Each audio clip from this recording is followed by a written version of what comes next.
Oh, fine.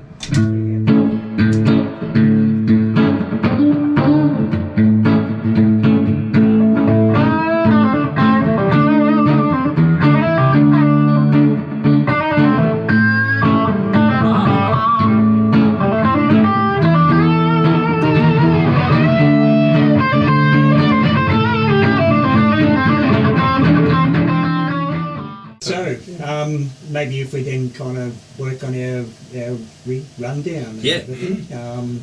Maybe, let's start with you both you've obviously both got two very different guitars there. That do different things. Do heaps different things. I know you're kind of a little bit influenced from the Stevie Ray. I am the Wish version of Stevie Ray. If you've, so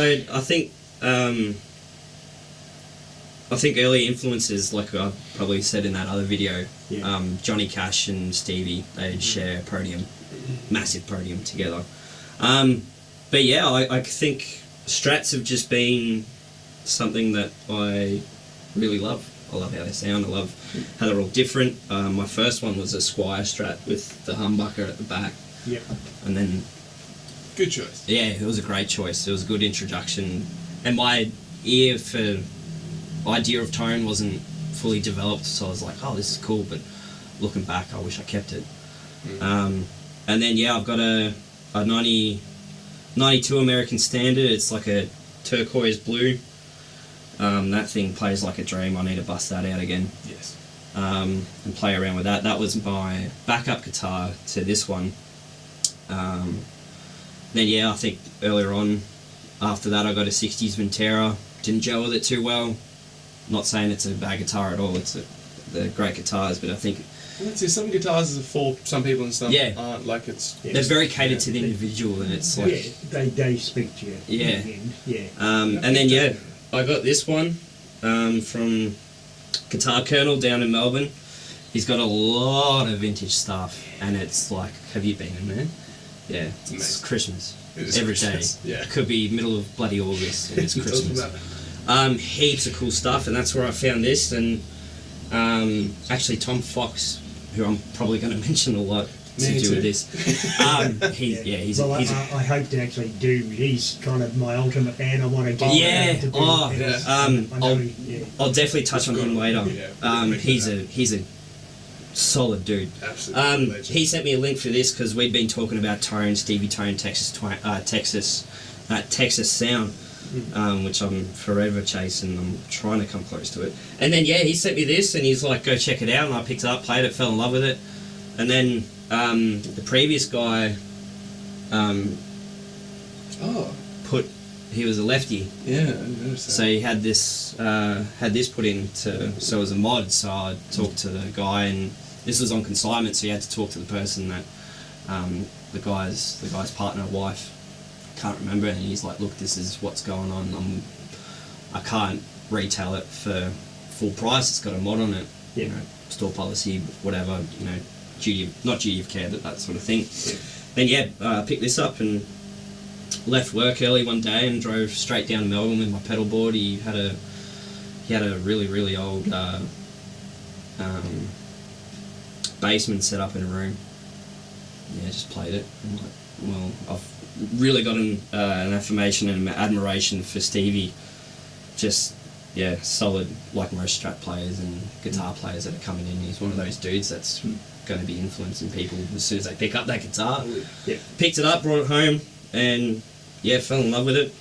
I've got a Tokai 335, which I was spoken to you about, and you as well. I do duo stuff with Louise McGregor Music. Check her out as well. She's awesome. Really great songwriter, and it's forced me to play differently. Yes.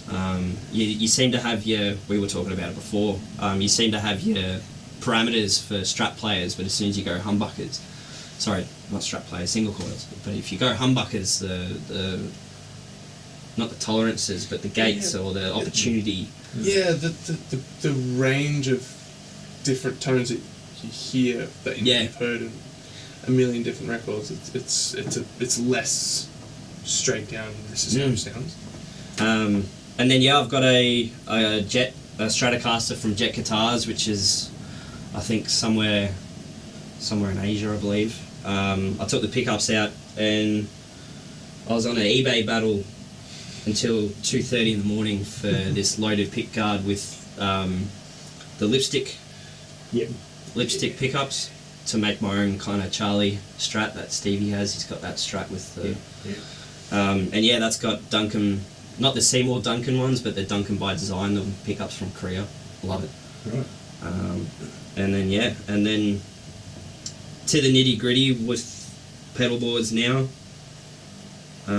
This is the main loud one. I've got another one for Louise McGregor. It's a bit shorter, it doesn't have as much heavy sort of stuff. But yeah. What do you have on that board? I got a Super 6. Yeah. The Love Pedal Super 6, which is like your 60s blackface Fender amp. So it's kind of Tube Screamer-ish with more toys to play with. Yeah. More buttons and dials. I've got on that same board I got a Blues Breaker 2. Ooh, yeah. So just that silver little pocket kind of one. And I've got on there, I don't know why, at the time I thought I needed it and I don't. I've got a Wampler Deluxe, that clon type of thing, and it's a great pedal, but it just doesn't gel that well. And I've got a mini flashback mini delay. I might send a picture of it to you, and you can might be able to superimpose it. Pop that up. But yeah, Stevie Strat 94, Texas Specials, I'm pretty sure. And then kind of just going through the signal chain real quick. I've got the pedal pull and Texan Twang, which is like your Cesar Diaz Texas Ranger. There's like heaps of other ones. That tape over the top is not anything to do with anything. Oh, it's just that LED is so is just so bright. Oh god! And that's a cool thing. It's got that, that Texan sound. Yep. It's really hard to. You call it that Texan twang about it. If I have the volume all up on the guitar, it's really quacky, but if I kind of bring it down a bit... So as we were talking earlier, you'd like to dial that back a little bit just so it's not so bloody. Those guys are from the UK, they're doing heaps of cool stuff. They got a heap of fuzzes. I think they got that Octone that Philip Ace uses, which is like your Tycho Brahe Octavia. Yeah. Next is like your Fuzz Face, just a smaller version.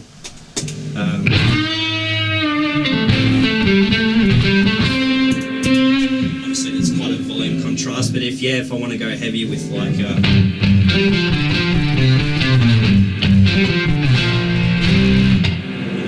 kind of stuff like that. Gross. I love it. Yeah. Does that pretty much you set that and forget? Set and forget. It's I try to, and like all guitarists out there, I'm always changing stuff all the time, and it's really frustrating. But it's usually a set and forget, or I try to tailor it to where we are, what's going on. This Mythos Argo is a octave fuzz. I think a clean octave blend. Might be wrong. Fair chance I'm wrong. So that's kind of based off. There's a pedal that Kenny Wayne Shepherd has. I can't remember the exact name of it, but it's kind of modelled off that. Yeah. These pedals are from Greece. They got heaps of cool range K circuits, Tube Screamer circuits, heaps of cool stuff. So that's kind of got that kind of top and bottom. Especially when you roll this back a bit more, it kind of comes out. So if you partner it with that,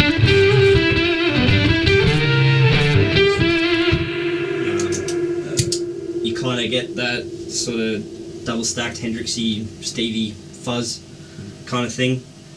From there, so we've covered that. It goes into here. Goes into this Duelist, which is a dual overdrive. Sick pedal. Heaps of switches on the top here. Glass stock, fat. Yeah, there's dip switches on the side, so it's Tube Scream on one side.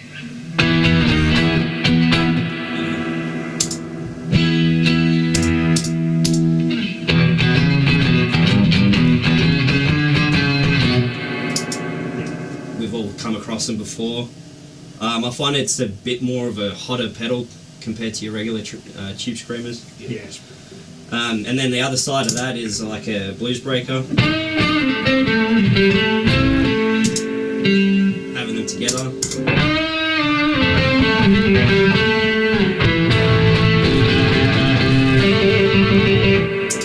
It just makes it kind of go out. Sweet pedal. There's a lot of dual overdrives on the market, but this one for me is kind of spoken the most. You play a handful like you probably come across. Yeah, I love dual overdrive. It's so good. So many of them. I've got a conspiracy theory way huge, so another overdrive, and again I'm in a weird middle ground of trying to find tones and stuff. It's like your K circuit.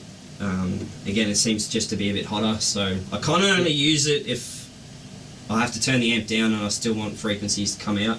Kind of just push it out a bit more. And then the EP booster from Exotic, lead break, if it's just pushes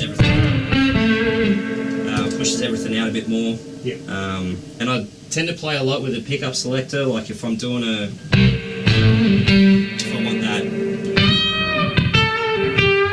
that piercing in your face kind of thing, I usually utilise that as much as I can. And that's going into a Echoplex delay. Just that's an always on. It gets a bit of a slap thing happening.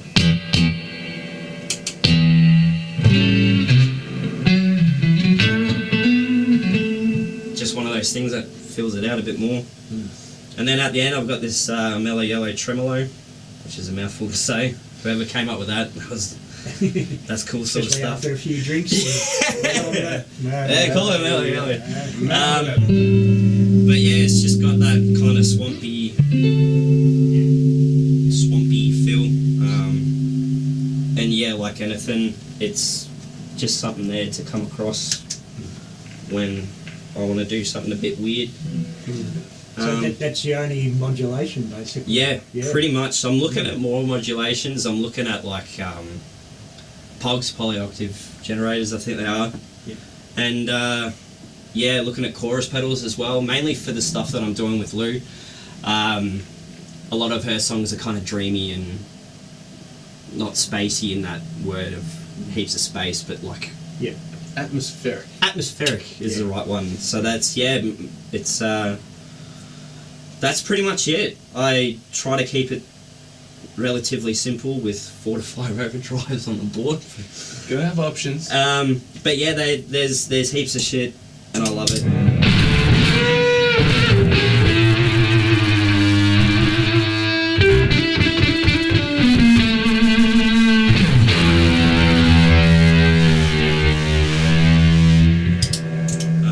If I want to clean it up a bit more, so that's with the tube screamer side and the octave fuzz. It'll start hissing.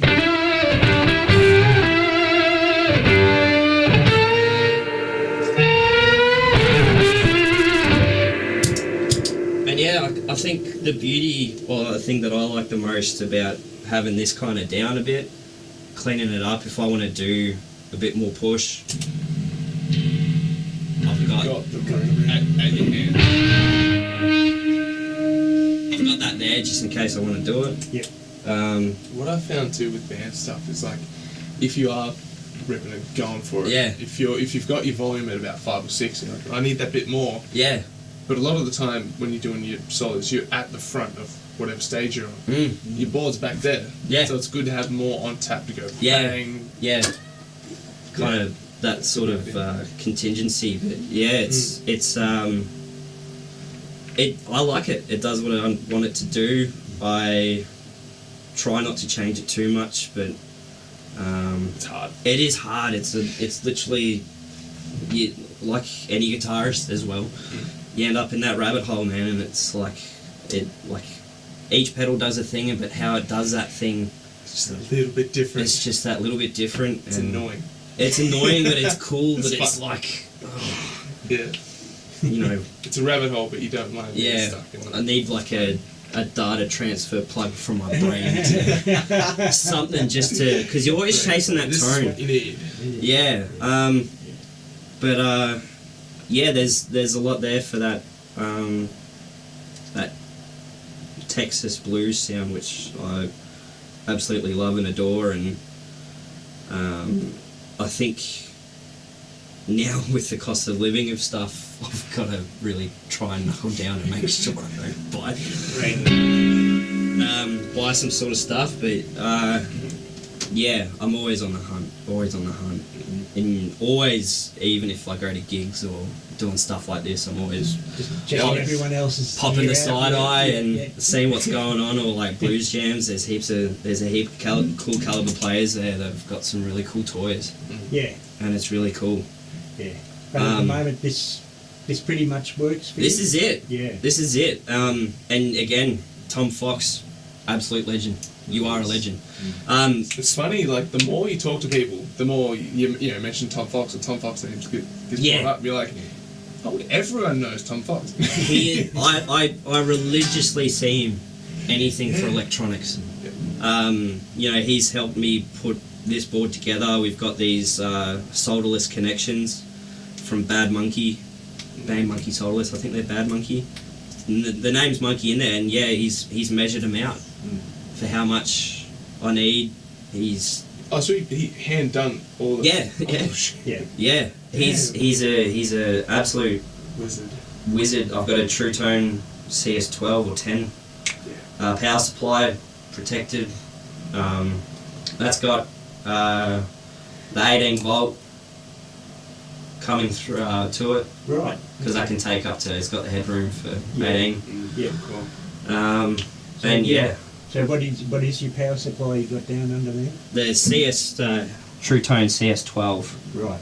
I got the same one. Yeah, really, I think it's quiet as. Yeah, really quiet. I think I had a MXR, that little silver box for one of my first boards, and I've got another True Tone CS12 for the other pedal board that I use with Lou. But on the board, it's only a little board. It takes up like 60% of room, and I mean it and that powers like a stump box as well. So. And that's the other beauty, like the pedal train there. You've got room to actually.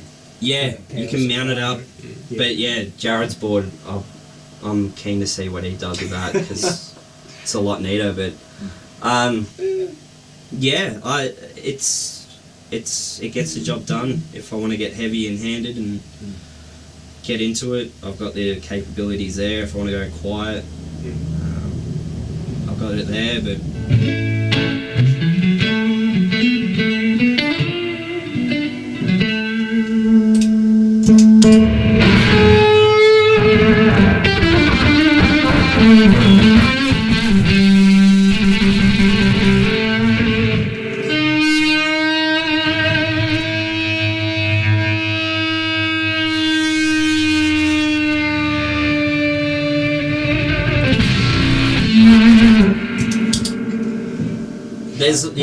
and I think it certainly does that. It does do that. Does the shit out of that. In terms of influences for playing, obviously Stevie's a big one, but I'm looking a lot more of like Allman Brothers, Dickie Betts, is it? Yeah. And that whole concept of doing phrases like a vocalist. I know Derek Trucks is an absolute demon at that. Yeah. With his slide and just that sort of stuff. I'm looking towards now. More of that majory sound. Yeah, it's I mean, I could talk to you for I grew up with the Allman Brothers, and Derek Trucks is huge influence, and I'm still trying to emulate some of his sound, but they generally have no pedals. I think Derek's only probably got one or two. Yeah. So it's what works for you, for getting that tone. But it's so many good players out there, and not just like out in the world, but like locally as well. Like Sherry, great songwriter, great player. Bill, insane songwriter, in Prodigy player. He's a hard. Yeah, you got the shirt holding so. Even the other, even that band as a whole. Sonically fits in together so well. Stupidly. Lovely to see his it all come together for him. Yeah. Hard work's paying off. Hard work is paying off. Yeah. And that's the other thing, isn't it? I think everyone has like bit of stars in your eyes and that, and kind of hopes for that. That you'll get to that level. Yeah. But it's the hard work that you've got to put in. Yeah. Jake Fry, the other guitarist in the band, the Ratbags that I'm a part of. I reckon I've learnt more from him just by when you're at jams and you're rehearsing, or probably, as you might see now, when Jared starts ripping into it, I'll be like, how are you doing that? And then you just add to it. Yeah. Just stellar players, man. And if blues jams as well, you look at people there and it's like, you watch them and you just, how do you, where have you been? Like, how did you come to that? And I think it's that whole chop and change of... It is, it's just, soaking it all up and asking a few questions. Yeah, stupid amount of questions. Yeah. But yeah. Because we all steal from one another, don't we, in that sense of way, but and then it's just what you use and make it to make your sound. Yeah, and definitely at jams, in a relaxed setting. Yeah. I reckon I've learnt more. I'm not saying that I haven't learnt from teachers or running scales or YouTube stuff or stuff like that. Marty Schwartz. Yeah, Marty Schwartz, he's a dude. Oh, yes. But yeah, I find that kind of in that casual jamming sense, I find that's where I've learnt the most. Yeah. But yeah, that's pretty much it. Instead of this amp, sometimes I use a twin reverb, custom 15. That is a bad amp. Like bad good. Bad good. Like, oh my god. Yeah, but I never knew. Big sound, don't they? I never knew how much speaker mass and air pushing, and Tom Fox again taught me that. It changes everything. Yes. Yeah, it does. It's just where you can use that in the environments you play in, whether you can allow to have an amp that big. Yeah. Yeah. But even down low, it's still good. It still does its thing. But That's nice. yeah, it's I just got an EV 15-inch PA speaker. Oh, did you? Just for like my acoustic stuff, and I did have two 10s, and they done me really well for an incredibly cheap amount of money when I got them. But like that 15, just sat, put it in, and like it's I mean, obviously it's every bit as loud as the two 10s, but at the same time I can have it not as loud and it'll push the sound further. But it won't distort it, it'll be like it'll maintain that clarity. Clear. Yeah. Yeah. Bigger, good quality speakers is really hard to go past. Yeah, definitely.